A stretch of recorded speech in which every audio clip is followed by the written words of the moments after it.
Have you ever been to an historic building that is steeped in mystery and felt something eerie was going on beyond your perception?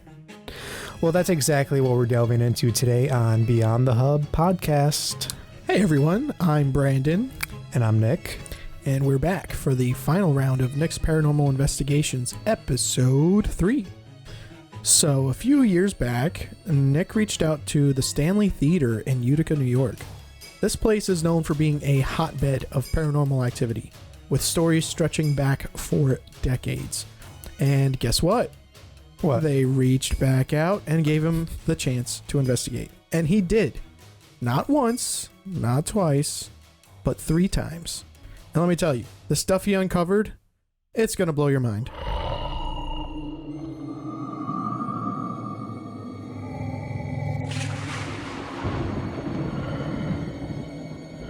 Let me set the stage for you. No pun intended.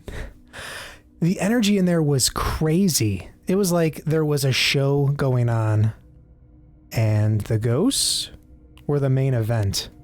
And I wasted no time, and I fired up my trusty EMF detector and got to work sweeping the entire massive place, ready to uncover whatever was lurking in the shadows. And if you are curious about what an EMF detector is, and many other various devices that Nick uses during his investigations, check out episode 1 of this week's series for a comprehensive breakdown of all of those. So, with all of that being said, when you got there, what was the atmosphere like when you actually stepped foot into the Stanley Theater? Now, just to be clear, you got there on a day nothing was going on there. Yes, we had a guide that brought us, and she brought a few of her own friends too. The initial thing was just we went on a tour of the place. Okay. And the only thing I had heard about this place was that it was haunted. I didn't know anything. Okay. I didn't know anything else, and she kind of explained along the way on the tour. But we walked around and did like just her and I and a few other people just to get a base reading like we always do. Mm-hmm. And then it felt, it was weird. It was definitely, I wouldn't say dark, is what I'm trying to get at. It just felt like there was something there, but I don't think it was bad. Okay. But we came back from the tour, and there was this glass that was just shattered. It was from a vase. It was like filled with like little beads. It had been on the window. She said it had been there for years. And after we got done with the tour, we went back to where our equipment was, and it was just there. It was just exploded. And nobody else was in the building? No one was. Everyone else was with us. Right. So the only people in the building was on that tour with you? Yes. Okay. What did you said you mentioned you used the EMF detector from the start. You got there and you started instantly getting some baseline readings. What did you find? What were you hoping to find with the EMF detector? Just some abnormal readings, but mostly just like you said, just to get a baseline of the place and see, okay, this might be normal for this area. Mm-hmm. If anything goes beyond that, then I would start to question it a little bit. Okay, so what areas were their baseline high readings already? Not many. No. So it was pretty much across the board. Normal. Pretty tame and normal. Yeah. Okay. Can you share any specific readings or experiences that stood out to you during the investigation? I had my highest reading I've ever captured at that place. Really? On the EMF? Yes. Okay. It was in the hundreds. What? It was crazy. Isn't that when it gets into the territory of not good? It can cause you serious headaches and stuff like that. You're pushing the border there. Like if you were in that area for a long time like that, well, it's consistent at 100, mm-hmm. above 100, you would start feeling something. Fatigued, but if it's above 1,000, that's when you're like, all right, it's time to get out of there. Yeah.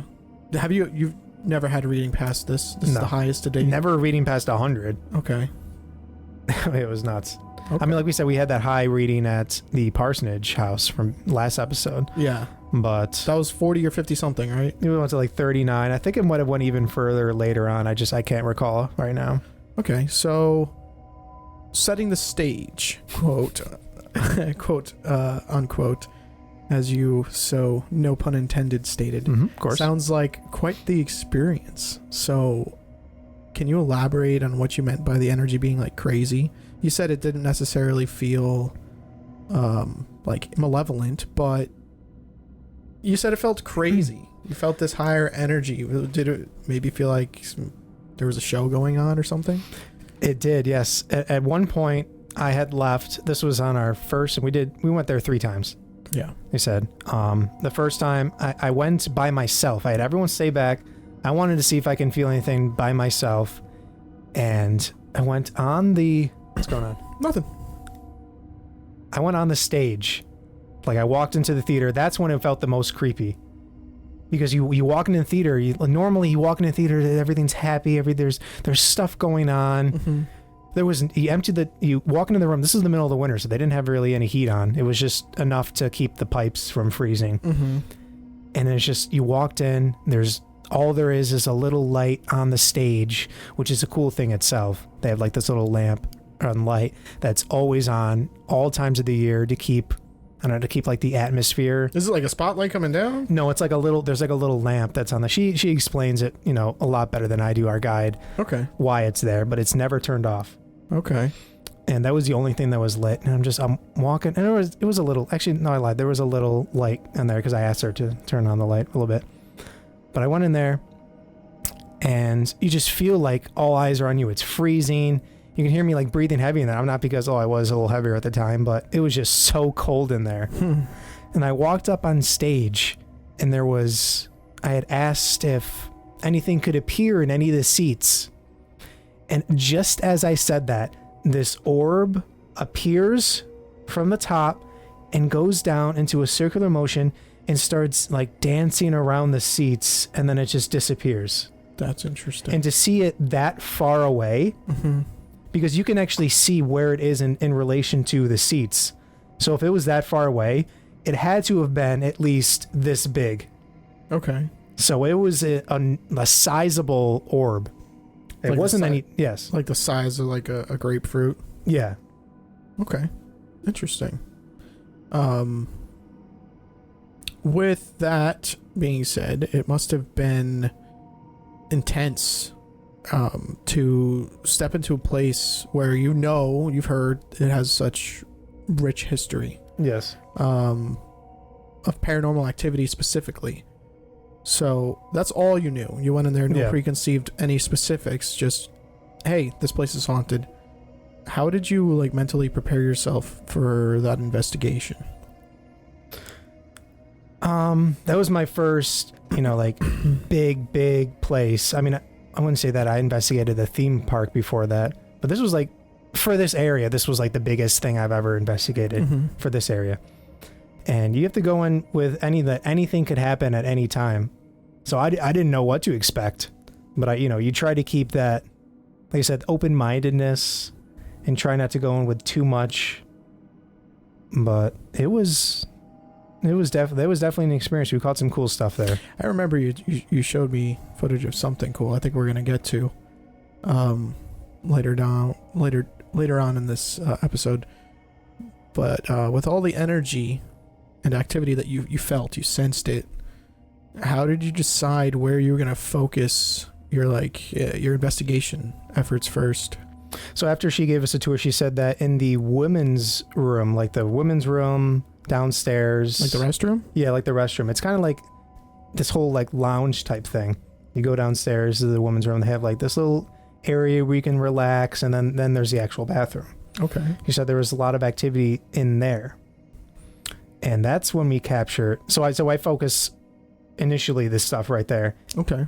And on the stage, because they said the stage, like stuff around the stage, there was like, it looked like this piece of confetti that was like just floating down, and people have captured that before.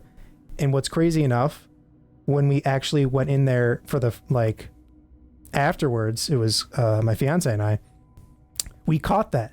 The confetti thing? The confetti thing. So it wasn't an orb? No. Okay. It looked like a piece of that it was like floating down. And she was recording, and when I was trying to take pictures of it, my camera stopped working. Lovely. But luckily, the video camera still captured it. That's It's good. just I was trying to get a more focused image of it. But you could, so the closest you can get is like a screenshot or still shot of the footage of the video. Yeah. If you wanted to get a picture of it. Yeah. Okay. And then the basement. the basement. Sub-basement. That's the second area you focused in? The third. So we did like the main stage, the bathroom, and then the... Oh, that the lounge then was the first. So the main stage was the absolute first? Yeah. Okay. Then the women's lounge. And we kind of bounced between all of them throughout the night, too. We had separate people go to different So areas. this is a lounge for everybody, and then the men's and women's restrooms. Just the women's. Just like so it's a women's lounge? Yeah. Okay. And there's for the men, there's like a whole nother section. Men's lounge? Yeah. Okay. And then the sub-basement. What happened in the sub-basement? Anything? Nothing at the moment. Was it cold there too? It was cold, but he definitely felt something there, but we were asking questions over and over again, and nothing was really responding. And it wasn't until I got home and started looking over the evidences where we captured voices communicating with us like after each sentence. I see. So like we were talking, I was asking a question, it was responding like through the microphone of the camera. So you didn't hear it in person? We did not hear this in person, but it was so deep, and it was clearly a voice, and it spoke like an entire sentence. Wow, that's uncommon. Yes. Usually it's words or little small phrases. And then little did I know where the camera was, like after we had walked, we were leaving that spot, because I didn't know we had anything captured there. The EMF detector went off right where the cameraman was standing. So like in this spot where we were filming, where we were capturing this stuff, after he had walked away from it, there was a reading right where he was. So that correlates with the timing of getting responses. I just didn't know at that time that was that significant. Right. Okay, cool. So as you started uncovering this evidence, what was going through your mind? Like, this is after the fact. Were there any moments that particularly surprised or unsettled you? This mirror orb. So it just appeared in the middle of the room, and then there was a mirror. This was in the women's lounge. It literally went into the mirror and then disappeared inside of the mirror. You can physically see it like going into the mirror and then just like disappearing beyond the border of the mirror frame. And I have that on film. Yeah, I think we've talked about that before on the live. That one blew my mind because I think we were talking about the potentiality of mirrors being a type of portal, or specific mirrors, or, I'm sure someone's heard if you put like two mirrors facing each other, it creates that feedback where it creates an infinite tunnel of mirrors. Maybe that opens a portal. I don't know. There's theories about it, but that's what really intrigued me about that one, was like you saw the orb physically in front of you and you followed it with the camera, and then it goes into the mirror, and then in the mirror you see it dip down and disappear. Like, that just blew my mind. Yeah, that blew my mind. And then there was, so I like doing this for a long time. This happened. The stuff has been happening to me ever since I was a kid. So you come to find out, like, maybe you can kind of like sense when something's going to happen or when something's happening, because I've been doing it for so long. And I felt something affecting me, and like at that moment, like my stomach started to itch. So I went to like itch my stomach, and then you can literally see where I itched my stomach. Like afterwards, there was something leaving my body from that spot. Like something went through you? Yeah, like something was like affecting me, and then like I touched that spot, and then it just like exited me. That's crazy. Yeah. Did you feel it exit? I didn't feel it exit. Like I said, I felt that there was something there. You felt so you like itched a spot. I itched a spot. So that's the closest thing you felt to maybe feeling it exit. Yeah. So you itched a spot, and as you're itching it, it's coming out? Yes. Yeah, you were feeling it leaving. Yeah. But that's not what you would think you would be feeling. No. Yeah, that's crazy. Do you have any footage we're going to bring up here? Of that? I think that's later in this video, but let me try to... All right, we'll switch over to YouTube. So let me skim past. You guys all have this tagged in the description here. Oh, here's that thing by the stairs, or when I was on the stage. Can anyone appear in any of these seats?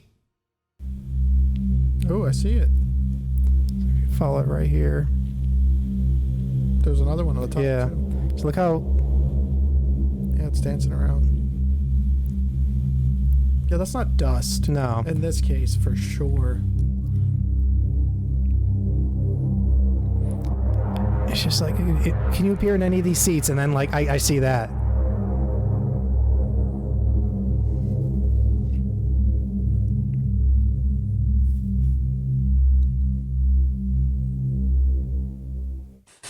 This one's crazy, too.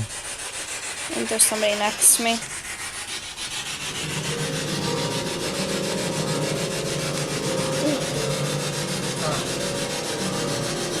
Somebody's standing right next to me. There's an orb. Like, look at that, isn't that? And then I'm like, you know what? If there's actual orbs here, of light. and then I like, hold on, you'll hear what I say. You'll hear what I said. Appears a big ball of light. A big ball of light. Comes Listen to towards my that. Pay device attention. that I'm holding in my left hand. Yep. Now it appears that that giant ball. This is another one. There's just more evidence of these weird things that were happening. Oh, this was, I think this was it right here. Yeah, here. Hold on. Let me rewind. Form is another ball of light right next to this box I'm holding. I'm feeling something.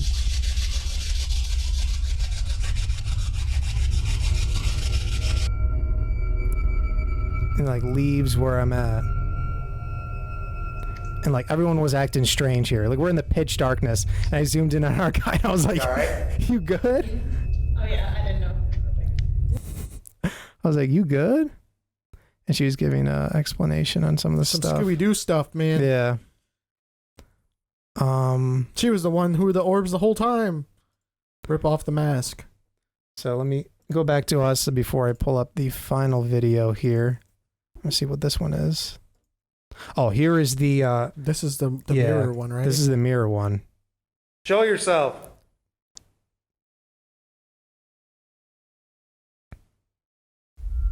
Oh my God, I got it. Right here, it's right in front of me. Show yourself. It's right, it's going. It's gone. Wait, I still have it. It's in the mirror right now. It's coming out of the mirror. See that? When it was still there? It's gone. Yep. Wow, that was cool. Right after I... So like you can still see it on the bottom Wait, here. I still have it. It's in the mirror Right right there. now. It's coming out of the mirror. Gone. Like it went into the mirror Yeah. and disappeared behind that wall. Wow, that was cool. As if the mirror was another dimension. A portal into another plane of existence, another world, something. Yeah. Oh, I think I have one more short video here.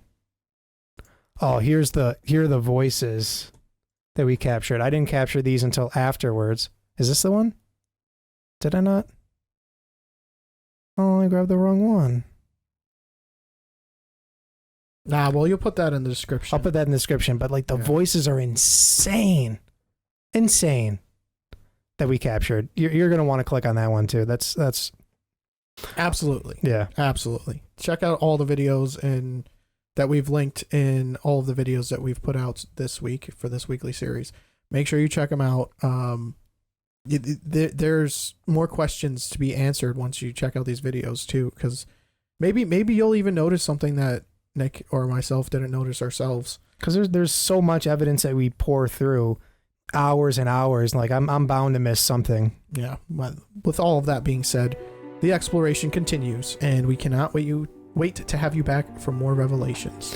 And we love hearing your questions and theories, so please keep them coming. And be sure to tune into our live stream tomorrow at 5 p.m. Eastern Standard Time, where we discuss our weekly paranormal picks. Correction, that was 7 p.m. My bad. Eastern Standard Time, where we will discuss our weekly paranormal picks straight from our Facebook group. And for those of you who are new here, make sure to check out our latest videos where we attempt to unravel other mysteries. The links will be in the description. Be sure to stay curious and keep seeking the truth. And thank you for being part of the Beyond the Hub family. Really appreciate you guys being here. And don't forget to like and subscribe. And once again, this is Beyond the Hub podcast, where the realms of the paranormal and conspiracies collide, and the truth is waiting to be unveiled. We'll see you next time. Take care, everyone.